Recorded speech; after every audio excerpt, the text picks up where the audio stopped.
latest analysis video we prepared. Our topic today is the uprising of Yevgeny Prigozhin and the mercenary group Wagner, which the whole world has been talking about recently against Putin and the Russian state. Yevgeny Viktorovich Prigozhin, Russia's Leningrad today, and he was born in 1961 in the city of St. Petersburg. It's known that Prigozhin, who grew up in a very poor family, sold corn on the streets to earn money his childhood.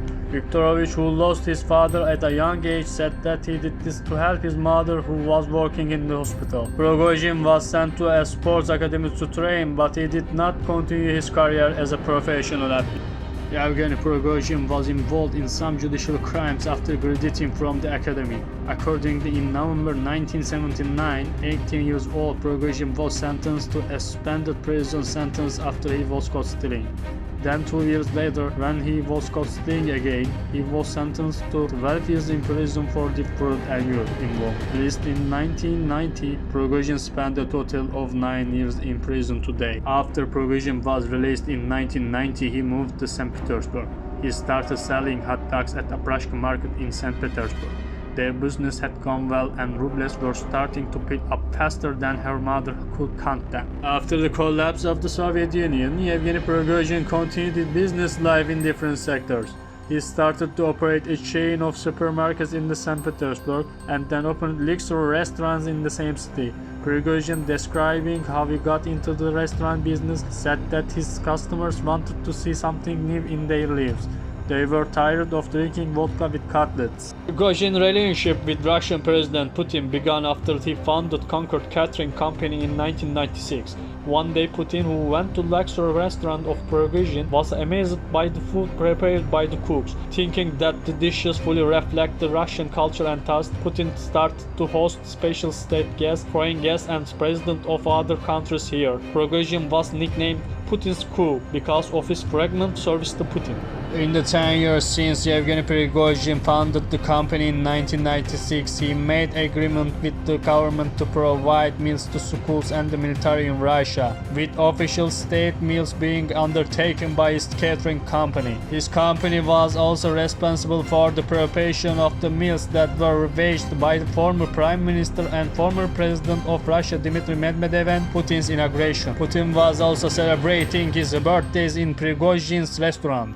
In order to prevent the Russian economy from falling into global hands, Putin delivered all the riches of Russia to the Russian nationalist people he trusted and created a system of oligarchs. The case of friendship with Prigozhin made Prigozhin one of those oligarchs. Prigozhin now ruled as much money as he wanted.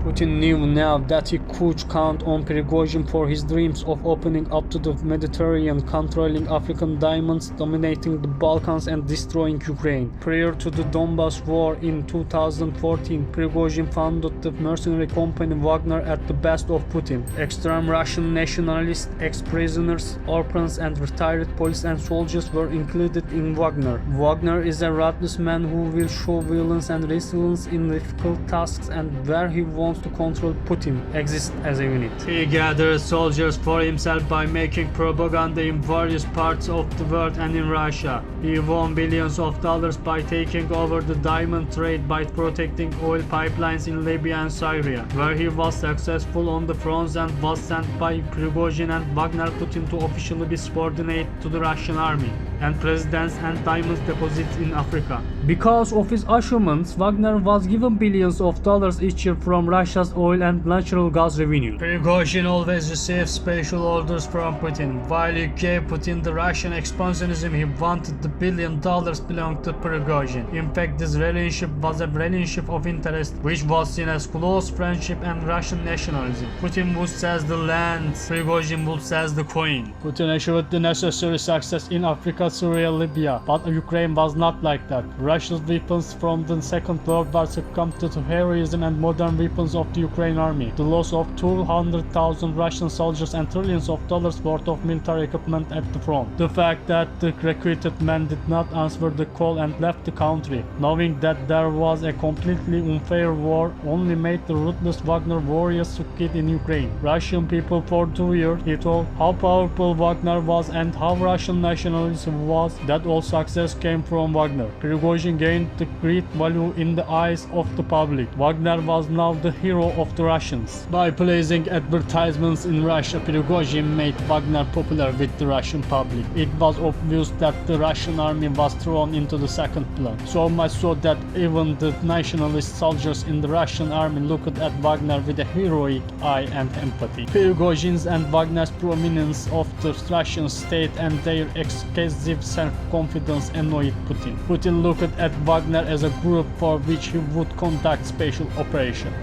At this point, Wagner had positioned himself in the place of the Russian army and Prigozhin in the place of Sergei Shoigu. Shoigu bombed the Wagner camp in Luhansk on the afternoon of June 23, killing 2,000 soldiers. Prigozhin withdrew his troops from Ukraine, captured Rostov and Voronezh with 30,000 soldiers and began to march off Moscow. Of his love in the public and in the Russian army, he expected the support of his fans. But everyone thought that the positions of Wagner and the Russian state were correct and that a coup was not needed. Seeing this, Prigozhin and Putin agreed and the case was closed. The reason why Putin could not speak up about this incident and withdraw the case against Prigozhin is that Putin's dirty work and intelligent events were carried out by Wagner. Wagner and Prigozhin know all the crimes and illegal events that Putin knows. Putin will never forgive betrayal. Wagner press service announced that they had not heard from Prigozhin since Saturday. Prigozhin, who could not be heard for exactly 48 hours,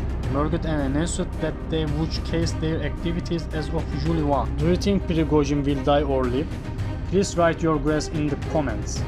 Thanks for watching. Don't forget to subscribe and like our channel for our new analysis videos. Goodbye.